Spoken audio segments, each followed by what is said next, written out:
Salut à tous, peut-être que vous avez des fratries à la maison avec des enfants des fois d'âge très proche et qu'il est très tentant de les mettre dans la même chambre, et puis peut-être qu'arrive à un certain moment où vous vous dites, comme moi dernièrement, est-ce que c'est encore justifié? J'ai envie aujourd'hui de vous faire part de ma réflexion à ce sujet. Il y a quelque chose aussi que j'ai cherché du coup pour savoir comment ça fonctionnait au niveau légal, et j'ai trouvé qu'il n'y avait aucune loi qui encadrait vraiment ce qu'on devait ou ne devait pas faire chez nous, c'est pas plus mal, mais par contre il y a des lois qui encadrent l'attribution des logements sociaux, et en fonction des âges des enfants et de leur sexe, on va pas avoir les mêmes règles. Donc on va considérer que les enfants qui sont de même sexe peuvent rester plus longtemps dans la même chambre ensemble, et qu'avec des enfants de sexe différent, on va plus rapidement les séparer. Alors j'ai trouvé des choses un peu variables, mais je crois que la dernière loi en date de 2020, elle dissocie les enfants en fonction de leur sexe à partir de 10 ans. C'est-à-dire qu'ils vont être reconnus comme ayant besoin d'une chambre séparée à partir de 10 ans. Maintenant, le besoin d'un enfant d'avoir une chambre séparée peut venir bien plus tôt.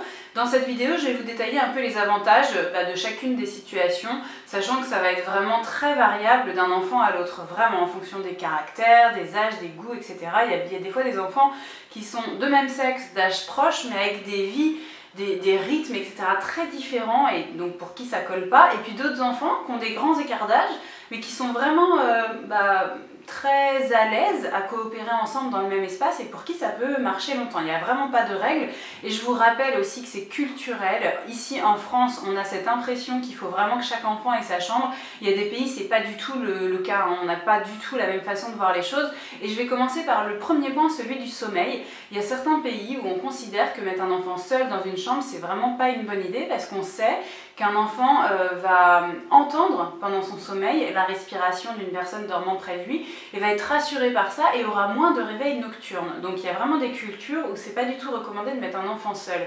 Donc voilà, ça c'est mon premier avantage de la chambre partagée. C'est ce côté un peu rassurant pendant le sommeil. Il y a moins de cauchemars, on se réveille moins fréquemment pour appeler papa-maman parce qu'on a eu peur de quelque chose, et ça c'est quand même plutôt pratique pour les parents.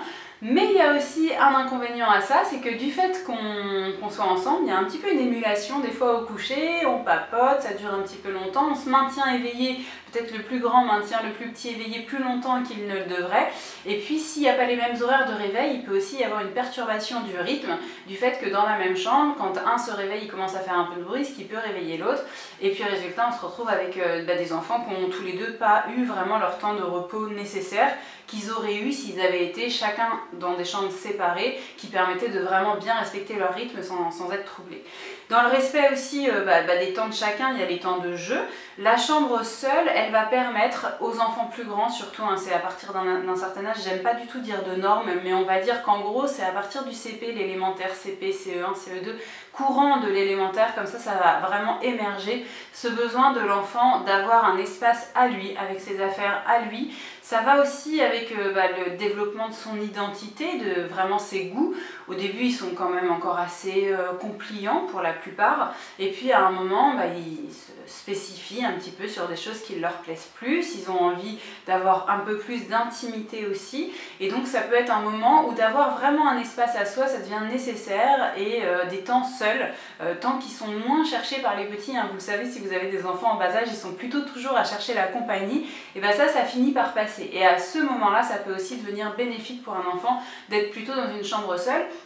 Mais il y a aussi un avantage à la chambre partagée, c'est que si on avait de toute façon deux chambres, on peut avoir deux enfants qui ont le même endroit pour dormir et qui bénéficient en parallèle d'une salle de jeu. Et ça, parfois, ça marche plutôt bien aussi comme concept auprès des enfants, d'avoir un espace avec plein de jeux dispo qui peuvent aussi rester en place, qui n'ont pas forcément besoin d'être rangés tous les soirs. Ça peut aussi être un avantage, donc c'est ce que je vous disais au début, hein, il y a que des situations différentes et des enfants différents avec des familles, avec des fonctionnements différents, donc il n'y a pas de vraie bonne réponse à la question de chambre seule ou chambre partagée. Là, on voit que en fait, dans une même situation, il y a plusieurs choses qui sont possibles, et que si la chambre partagée permet d'apprendre à se sociabiliser, à être en commun et à nouer de la complicité dans sa fratrie, la chambre seule permet aussi à l'enfant de s'épanouir. Et vous savez, j'en ai déjà parlé dans une ancienne vidéo, le cerveau exécutif, celui qui nous permet de réaliser nos tâches, a besoin d'étapes pour vraiment aller au bout de sa tâche. Si jamais un enfant est toujours interrompu dans ses étapes, il ne va pas beaucoup le développer. Alors que s'il a tout le temps qu'il faut pour aller bien au bout de ses constructions ou au bout de son processus d'imagination, et bah, du coup il va se retrouver voilà, avec un cerveau exécutif beaucoup plus développé. Donc ça peut aussi être très bien de laisser un enfant dans sa petite bulle à certains moments. Et puis je parlais tout à l'heure des goûts, il y a parfois certains enfants qui sont dans un univers, d'autres dans un autre univers, donc avoir sa chambre chacun de son côté permet d'avoir aussi des décorations différentes, du matériel différent. Et cette notion de matériel elle est importante parce que parfois, je disais que de partager c'est important, mais parfois ils ont cette envie de savoir à qui réellement appartient l'objet. Alors on peut leur dire que c'est l'objet de la famille, mais parfois ils ont vraiment ce besoin d'avoir des choses à eux qui leur appartiennent, et parfois c'est le cas, vous savez, ce qu'on offre à Noël, aux anniversaires, parfois on l'offre à un enfant nominativement et il a besoin que cet objet reste à lui, comme nous en tant qu'adultes, parfois on a des choses qui sont à nous et qu'on a envie de faire valoir comme étant à nous et pas accessibles à tous. Il faut aussi leur laisser ce droit-là. Il y a des choses qui sont à eux et qu'ils peuvent garder comme ça quand leur chambre appartient uniquement à eux et uniquement leur espace, qu'on peut laisser dans leur chambre et qu'ils peuvent eux choisir de prêter ou non. C'est aussi à un moment une démarche à leur apprendre en fait, de partager, de choisir de partager des choses qui leur appartiennent, mais c'est pas pareil que l'intention vienne d'eux, de choisir de partager quelque chose qui m'appartient ou d'imposer de mettre en commun. Vous voyez, donc voilà, toutes ces petites questions, elles sont à répondre chez vous en fonction des besoins de vos enfants, tant en sommeil qu'en identité, qu'en jeu, etc. Et puis après, à répondre ce qui leur convient le mieux, c'est vous qui savez le déterminer. N'hésitez pas à me dire juste en dessous en commentaire comment ça se passe chez vous. Il y a des familles où il y a plein d'enfants dans les mêmes chambres et ça se passe très bien, et puis il y a d'autres familles, c'est très structuré, chacun dans sa chambre et ça se mélange assez peu.